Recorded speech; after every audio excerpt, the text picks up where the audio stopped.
इतिहास कुछ लोगों को वीर कहता है और कुछ को गद्दार। लेकिन क्या इतिहास हमेशा सच कहता है?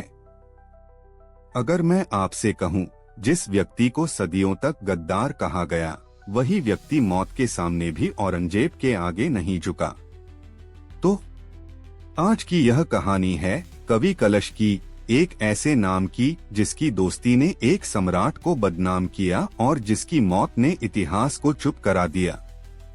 सन 1666 आगरा का किला, ऊंची दीवारें और भीतर कैद में एक राजा, छत्रपति शिवाजी महाराज, और उनके साथ एक बालक संभाजी, और सामने बैठा है मुगल सम्राट औरंगजेब। यही वह समय था जब उत्तर भारत से दो विद्वान पंडित राजा से मिलने आए। एक थे कविंद्र परमानंद और दूसरे कवि कलश। वे केवल दर्शन के लिए नहीं आए थे, वे आए थे राजा की कीर्ति सुनकर। शिवाजी महाराज जानते थे यह कैद स्थायी नहीं हो सकती। हाथी घोड़े राजसी भेंट औरंगजेब से कहा गया, इन्हें मथुरा ले जाना है। और यही वह क्षण था जब इतिहास की सबसे साहसी कैदभंग योजना अंजाम की ओर बढ़ी। मथुरा, कृष्णाजी पंत का घर, यहीं रुकते हैं संभाजी महाराज, और यहीं कवि कलश उनके साथ रहते हैं। दिन में कविता, रात में राज्य की चिंता। दोनों लिखते थे, दोनों सोचते थे, और दोनों जानते थे मुगलों के सामने झुकना मृत्यु से भी बड़ा अपराध है। संभाजी महाराज रणभूमि में अग्नि और कवि कलश वाणी में तलवार। यही मित्रता इतिहास में अमर हो गई। लेकिन यही मित्रता कुछ लोगों के लिए खतरा बन गई। कहा गया कवि कलश ने संभाजी महाराज को शाक्त पंथ की ओर मोड़ा। कहा गया वे तांत्रिक हैं, काला जादू करते हैं। कहा गया राजा उनके वश में है। लेकिन सवाल यह है, अगर शाक्त होना अपराध था तो शिवाजी महाराज ने तांत्रिक अभिषेक क्यों कराया? अगर कवि कलश गलत थे तो उन्हें छंदोगामात्य और कुल्लेख्तियार क्यों बनाया गया? सच यह था, कवि कलश सत्ता के दलाल नहीं थे, वे केवल अपने राजा के प्रति निष्ठावान थे, और यही निष्ठा दरबार को चुभ रही थी।